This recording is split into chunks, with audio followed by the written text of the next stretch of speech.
Cutting your anxiety during high stress times. Do you ever find yourself overwhelmed with anxiety during stressful situations, whether it's a big presentation or a tough conversation or just life piling up? Anxiety can make everything feel worse. But though anxiety is a natural response to stress, you don't have to let it take over. In this video, I'm going to share practical strategies you can use to cut your anxiety and regain control from those high stress moments. If that sounds good to you, stick around. But first, check and see if you're a subscriber here. And if not, click the subscribe button and the little bell so that you get notifications when we drop videos like this every week to help you live a happier and lower stress life. GILD Coaching. More success, less stress. When you're stressed out, your body is going to start giving you the feeling of anxiety. You do not have to let it roll over you like a wave in the ocean. The easiest, fastest way to tackle your anxiety immediately is focusing on your breathing. Deep, slow breathing activates your parasympathetic nervous system and it helps you to calm down. So I'm going to teach you a technique called box breathing. Think about a box like a square with 4 equal sides. So you'll inhale for 4 seconds.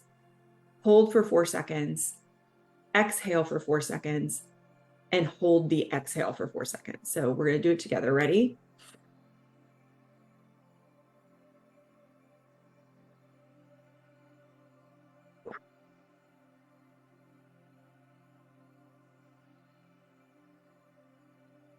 And then you do the inhale again. So you inhale for 4, you hold that for 4, you exhale for 4, you hold the exhale for 4. The reason this works is that deep breathing helps reset your nervous system. The expansion of your lungs actually massages the vagus nerve that runs along your spinal spinal cord, and that sends signals to your brain that turns off the fight or flight response. In the amygdala of your brain, the fight or flight response is where all of those stress hormones come from that give you those physical symptoms of anxiety. So I may have just spout out a bunch of words that you don't need to know or that you're unfamiliar with. Don't worry about it. Just know that it works. It gives you immediate control over your body's response to stress. Another thing that helps is mindfulness, grounding yourself in the present moment for 1 minute. There's a great technique that you can do for this. I've taught it before in other videos, but it's called the 5, 4, 3, 2, 1 grounding technique. You focus on your surroundings by identifying 5 things that you can see, 4 things that you can touch, 3 things that you can hear, 2 things that you can smell, and 1 thing that you can taste. So I'll just practice that right now. Right here, I can see you. I can see 2 lights. So that's 2 things. 2 lights. I can see my cell phone is next to me. I can see my dog. I can see the door to my office. 4 things that I can touch. I can touch this pen. I can touch my hair. I can touch my computer mouse, and I can touch this ponytail holder that I just had in my hair before I started recording. It's 4 things. Okay. 3 things I can hear. I can hear my dog breathing. I can hear the grandfather clock in the other room ticking. And I can hear some traffic on the busy street that's pretty close to where I am. All right, 2 things I can smell. I can smell my essential oils that I put on this morning. And I can smell my dog a little bit. I think she needs a bath. And 1 thing I can taste, there's not really anything around me to eat right now. And I'm in the middle of a fasting period. So I'm not really tasting anything.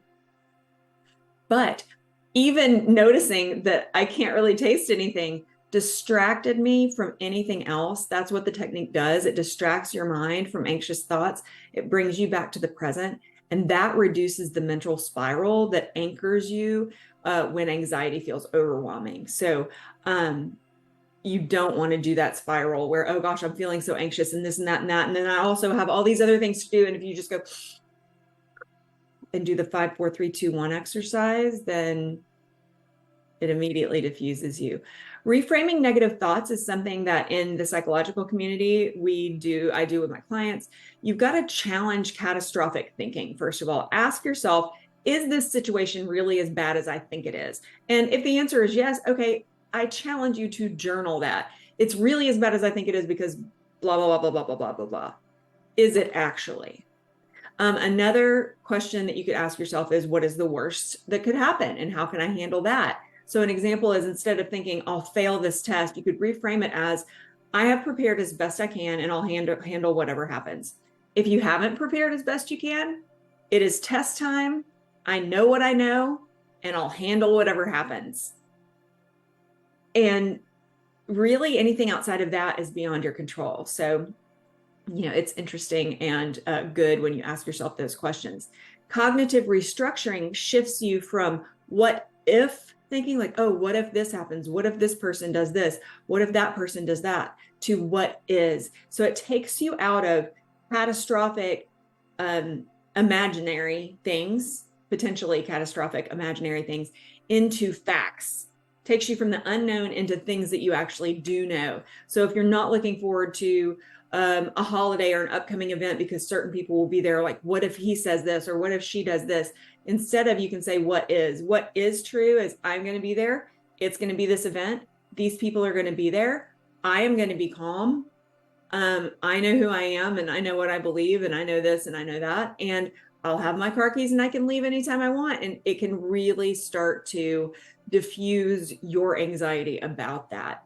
The benefit in this is that it changes your thought pattern, so that you reduce anxiety by taking the power away from the negative thinking, because you cause all of your anxiety. Sorry if that was just a huge truth bomb for you, but you cause all of your anxiety by the way that you intake the information and process it. Even if it's like, no, there was just an explosion next door and I'm flipped out. The explosion caused my anxiety. The explosion caused your alarm. Your following thoughts caused your anxiety. So it's always back to your thought pattern. So take control. That shouldn't make you feel out of control. That should make you feel very, very in control. Grab that control and use it. And then also practice self-compassion. This is my fourth point for you. It's very important. Be kind to yourself. Remind yourself that it's okay to feel anxiety sometimes. Everyone experiences stress. Don't judge yourself for it. Say to yourself, if I'm doing the best I can, then I'm doing the best I can. It's a tough situation. So, okay, I'm handling it. And if you don't feel like you're handling it very well, you can say, you're in a tough situation, you're dealing with it, and that is enough.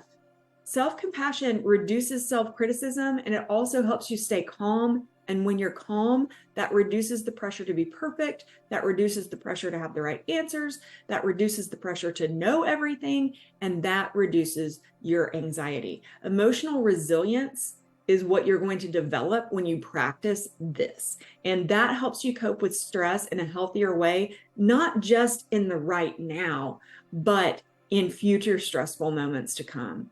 So just to recap everything, to cut your anxiety during stressful times, focus on your breathing. I showed you the box breathing. Ground yourself in the present moment. You have 5, 4, 3, 2, 1 for that. Reframe your thoughts, and then practice self-compassion. If you found these things helpful, give me a thumbs up. Make sure to leave a comment for me. I love seeing what you all write. And don't forget to subscribe and click the bell so that you learn the next time we've dropped a video like this to help you live a happier and more successful life. I'll see you next time.